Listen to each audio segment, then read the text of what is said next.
Can progressives be incremental? What would climate and ecological genocide, a disaster on a global scale, which will likely see an end of us well before the 22nd century? Now, this is the consensus of literally hundreds of scientists from all walks: engineers, physicists, biologists, astronomers, medical, you name it,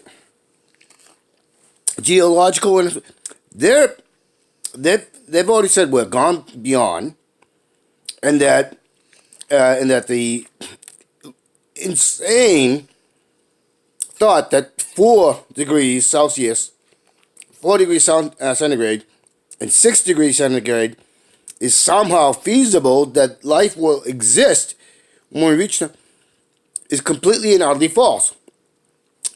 The dichotomy that even progressives keep on pushing and keep on saying sounds to me like an excuse.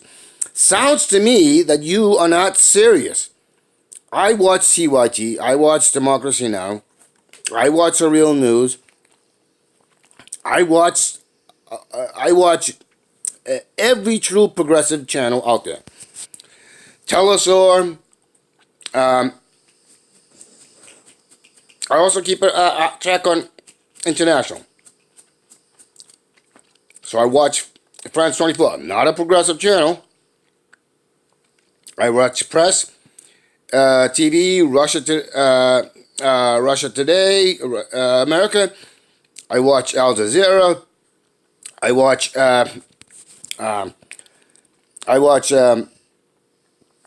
what is it? Crap. I can't think of it, but TRT, and you name it. I keep track of it. The only thing I don't pay attention to, I will say, is I have shut off all the mainstream corporate criminal media. I don't pay attention to them, and the only reason I know about what they do is when it's reported, because I watch all of my stuff on YouTube. TYT, I love TYT, and I love Democracy Now! And the other one was Telesaur. So I watch all of this, and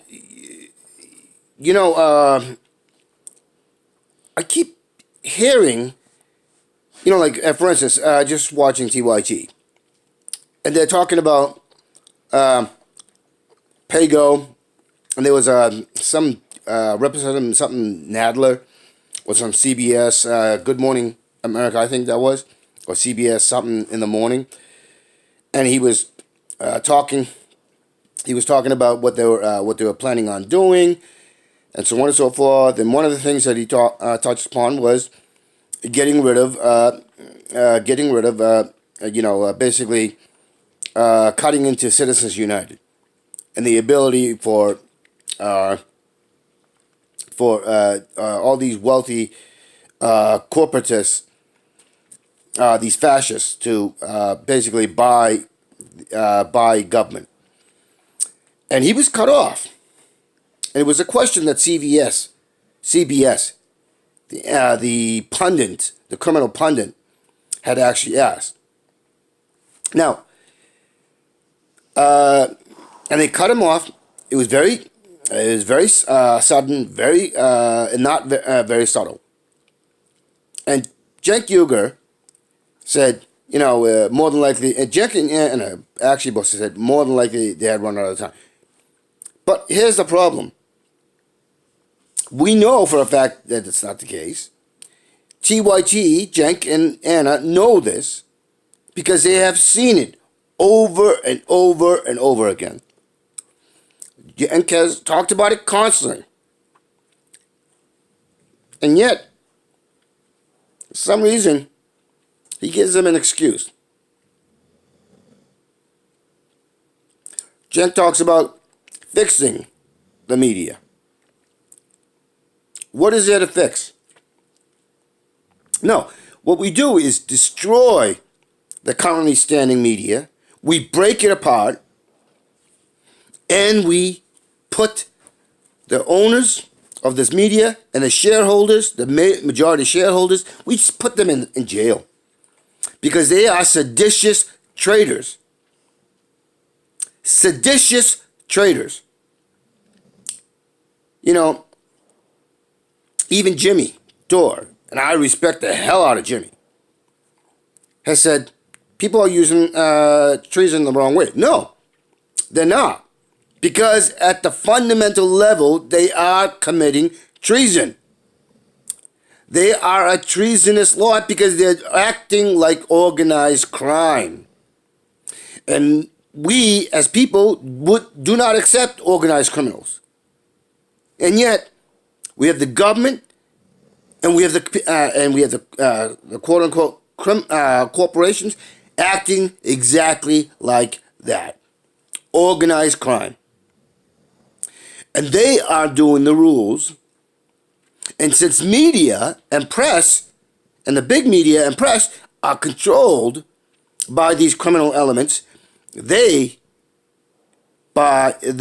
they are organized crime. They are criminals. So, all this in a period where even the current generation, who are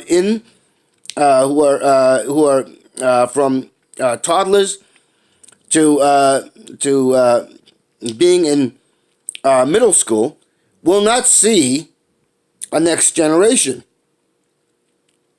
They will not die of old age. And that is the reality. My brother's going to have twins. I think he's coming upon almost 1.5 years. Oh, no, I'm sorry, not 1.5.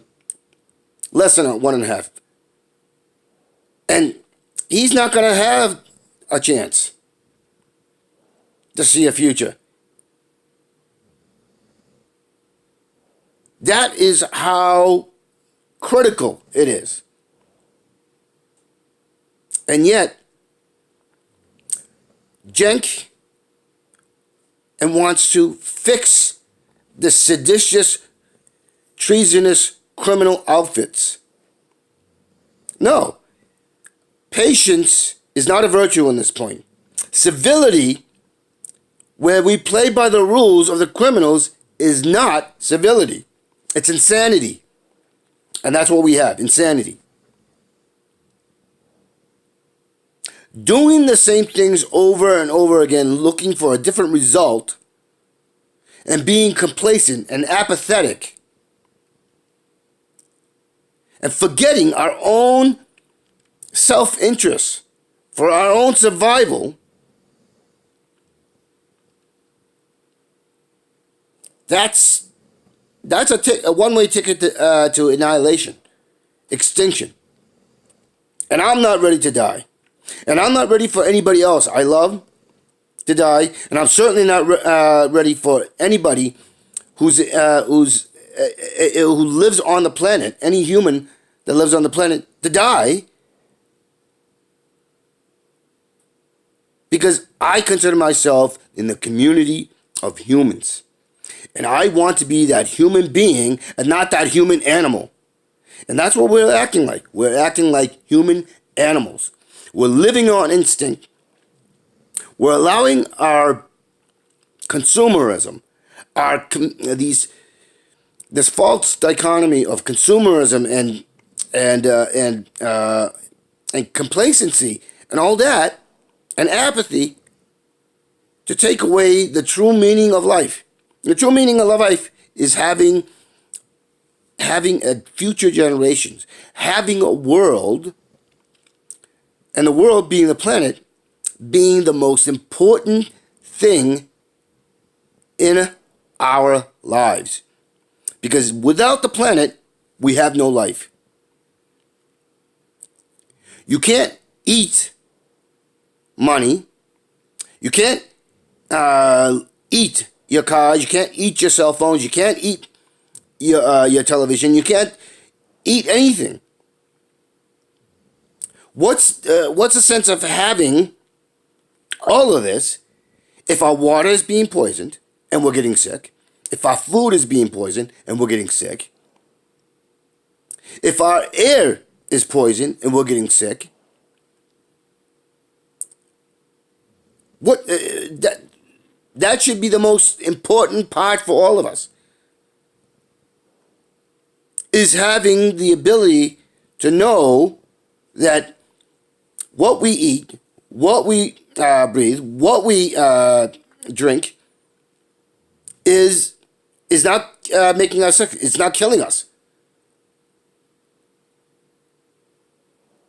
We talk about economy and we talk about markets and all that, but we humans are the economy. There's nothing that gets done, made, researched without humans. The imagination, the innovations. Nothing was ever built by someone with money. And it certainly wasn't built because somebody was an emperor or a king or a queen or a noble. None of it.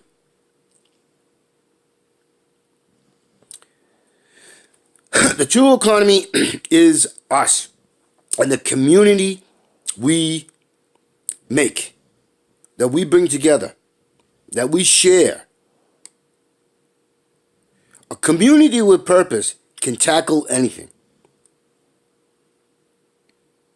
Just like an interesting thing, there's a gentleman named Dr. David Suzuki. He's a biologist and a few other things, along with being a activist. But he made a great point.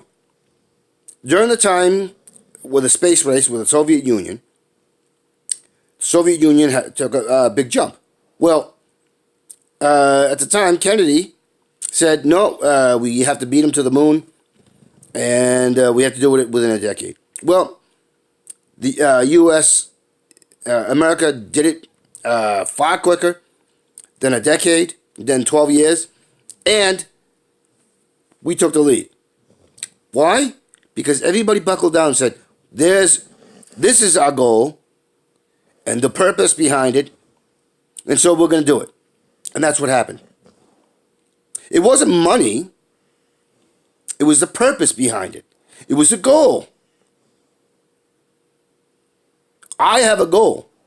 I have a goal to get out into space and travel within my lifetime to other planets and colonize other planets and explore and do all those things. Those things that make us want to get up in the morning, have purpose. And all the other things will come together. I want a relationship. I want to have kids. But right now, it's a false.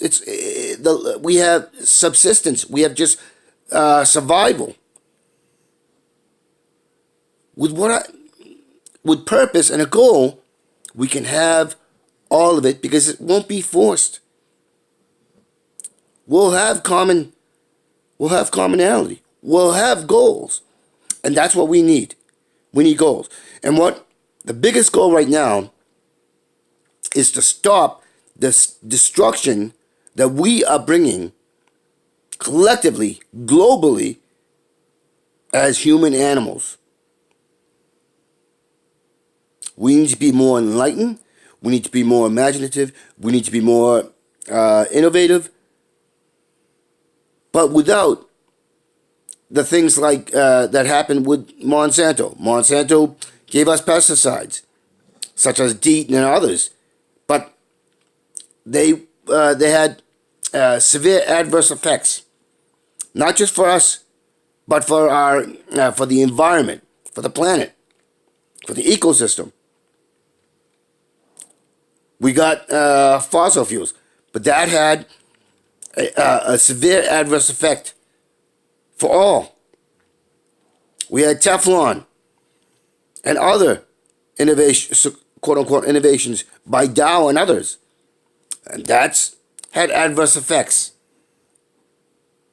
severe adverse effects that threaten our lives, that threaten our planet, our home. What we need is purpose, what we need is a goal, and what we need is a community who has that purpose, who has that goal, who will get the results. The scientists are saying there's a 5% chance. You know, and I'm usually a pessimist. I can honestly tell you I'm pessimistic. But at the same time, I'm always considering. I'm always thinking. And I have a plan. It's a plan that's based on reality. It's a plan that's based on seeing that we all prosper. And when I say prosper, I'm not talking about money. I'm not talking about fame. I'm not talking about any of that. What I'm talking about is prospering, meaning that we have a future, we can learn, we can follow our dreams and aspirations and have more than the narrow dreams and aspirations of this artificial existence. I want human beings who have aspirations that makes them wake up happy to be alive, excited for the next day. That is what I want for us all, globally. I want us to be socially conscious. I want us to be conscious, environmentally conscious, because it's good for us. Because it's gonna give us a future. That's what I want for us. I don't want us getting into relationships where we bicker and we fight, because we have to consider, how are we going to get money? How are we going to get food? How are we going to get this? How are we going to get that? With purpose, all of that comes together. It blends in perfectly, beautifully, and that's what I want for us. Because we have purpose.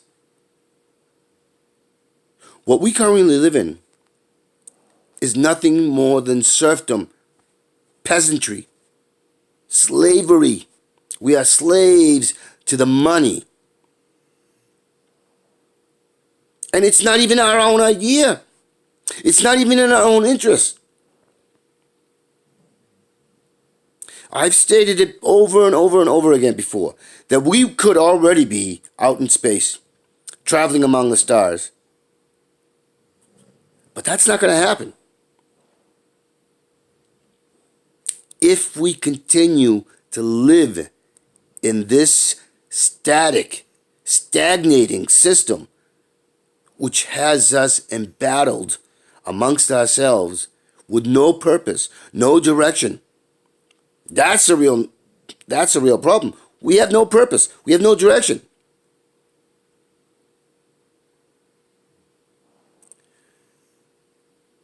When we have what I'm talking about, we will have people, we have kids who will be excited to learn. And we will be excited to learn every day through the years. We'll teach ourselves at our homes. Our children will teach us. We will teach our children. We will work. We will have an apprentice dichotomy in that system where grown-ups and children will work together while looking to guide our children to a purpose, to a direction, while still being able to listen to our children. And that is what we will get with the system I'm talking about. It's not revolutionary. It's not unique. It's real. It's the real world. It's reality. That's what we have to do. You have to stop ignoring reality and start seeing the purpose, the direction, and the future. That's what we want. That's what we need. And that's where we'll get peace. That's where we'll get everything that's good for us. To live otherwise, we might as well pop the pills and kill ourselves. We might as well suck a tailpipe. We might as well slit our own throats, because that's what it is. Whether you live or not, you're living. We are the living dead. We are the walking dead. That is what all these zombie movies about. It shows we are the walking dead. Oh, we may be able to talk, and we may not have our flesh rotting from us, and so on and so forth. But we are consuming each other, and we are consuming the very planet we need in mindlessness. That is what all these zombie movies and TV shows are about. We are the walking dead. We are consuming ourselves and the very planet we need as a home. So when you watch Walking Dead, when you watch all these other programs, understand that it's not a metaphor. It is an actual reality. We are consuming ourselves. We are the snake eating its own tail. That is not a way to live. And we need to change how we think. And we need to prioritize and understand the purpose and direction we are supposed to be taking. We're supposed to leave behind the human animal and be the human beings. That is what we want. That is what we need. That is what is good for us. And we don't need a God. We don't need government representatives. We don't need somebody famous or educated to tell us this. Because when we have the system that I'm talking about, we'll understand this at a primal, fundamental level. And we will get everything that is good for us. Thank you for your time.